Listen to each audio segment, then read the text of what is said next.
សូមជូនរឿងបំណែកបេះដូងភាគទី11បងមានមនុស្សដែលបងចាប់អារម្មណ៍ហើយអេលីសាន់ឈរស្ងៀមនិយាយទាំងមើលមុខហ្វានីម៉ាជាប់មិនព្រិចសម្ដីរបស់គេអាចបានន័យថាកំពុងសារភាពតាមខ្យល់ប៉ុន្តែប្រទះនឹងហ្វានីម៉ាដែលស្លូតបូតនិងក្មេងបរិសុទ្ធមិនយល់នៃអ្វីបន្តិចសោះនោះទេនាងស្រាប់តែញញឹមស្ងៀមដកដង្ហើមចេញពីទ្រូងមួយវូសធំរួចងក់ក្បាលតិចទើបឆ្លើយតបនឹងនាយកំឡោះវិញចាហ្វាយល់ហើយអេលីសាន់មិនបាននិយាយអ្វីច្រើនឡើយគេងក់ក្បាលយឺតនិងលើកដៃអង្អាក្បាលក្មេងតូចថ្នមរួចបន្តដើរទៅហាងមីកូរ៉េ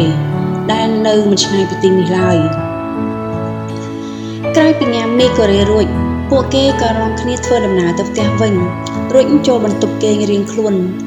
ព្រោះស្អែកព្រឹកនៅមានការងារត្រូវធ្វើចំណែកហ្វានីម៉ាក៏ត្រូវទៅសាលារៀនដូចដើមហ្វានីម៉ាដើរចូលថ្នាក់រៀនតាមទម្លាប់ក៏ត្រូវបានមិត្តរួមថ្នាក់មកចាប់ដៃសួរនាំនិងបង្ហាញវីដេអូដែលជាសកម្មភាពកាលពីយប់មិញអេលីសាន់សង្គ្រោះអ្នកជំងឺចំណែកហ្វានីម៉ាឈរក្បែរនោះកាន់អាវធំជាប់ហ្វានេះឯងមែនទេយប់មិញឯងទៅ dinner ជាមួយនរណាគាត់ជាពេទ្យមែនទេជាប្រុសសម្ហាធ្វើការនៅមន្ទីរពេទ្យមួយណាហើយគាត់ជាសង្សារឯងមែនទេសិស្សស្រីប៉ុន្មានអ្នកសួរនាំនាងឆ្វេងស្ដាំហើយសិស្សប្រុសផ្សេងទៀតក៏នាំគ្នាមកចោមរោមនាងដូចជាសំណោចហ្វានីម៉ាមានអារម្មណ៍ថាយ៉ាប់ណាស់នាងមានសម្ពាធមិនដឹងប្រាប់គេយ៉ាងម៉េចទេ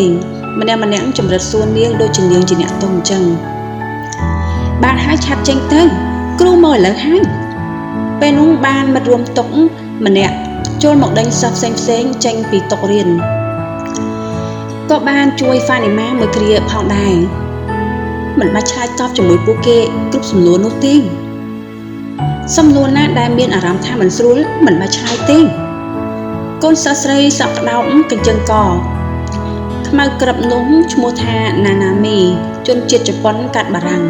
និយាយឡើងដោយនៅក្នុងដៃកាន់ដបទឹកយិនសិន2នៅក្នុងដៃរបស់នាងរួចហុចទៅឲ្យហ្វានីម៉ាមួយដបរួចញញឹមអោបសឹបដាក់ទៅជារបស់ហ្វានីម៉ាតិចថារឿងដែលខ្ញុំពឹងឯងតើយ៉ាងម៉េចហើយគឺនេះហ្វានីម៉ាហុចសម្បត្តិទស្សនាការប្រកួតបាល់បោះដែលធ្វើឡើងនៅសប្តាហ៍ក្រោយនេះ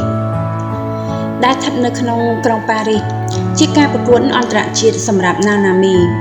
ជា fan កាប់មុខទិញសម្បត្តិចូលរួមមិនទាន់ក៏លើថាហ្វានីម៉ាស្គាល់កីឡាករនៅក្នុងក្រុមដែលនាងចូលចិត្តទើបពឹងពាក់នាងឲ្យជួយទិញសម្បត្តិ VIP ឲ្យបានមួយអង្គុយមើលចិត្តតែម្ដងអរគុណណាស់សម្លាញ់នេះរបស់ដែលឯងចង់បានណាណាមីហុច DVD ចម្រៀងចំនួនមុនឲ្យហ្វានីម៉ាពួកគេដោះដូររបស់ចូលចិត្តរៀងខ្លួន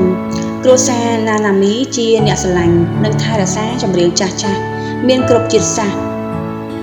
ចំណែកហ្វានីម៉ាចង់បានចម្រៀងអ្នកចម្រៀងពីដើមម្នាក់ព្រោះនាងរកទិញគ្រប់ទីកន្លែងតែរកទិញមិនបានឡើយគ្មានអ្នកណាលក់នោះទេសំណាងបានជួបណាណាមីដែលធ្វើជាការដោះដូរគ្នាទៅវិញទៅមកអរគុណណាស់ណាណាមី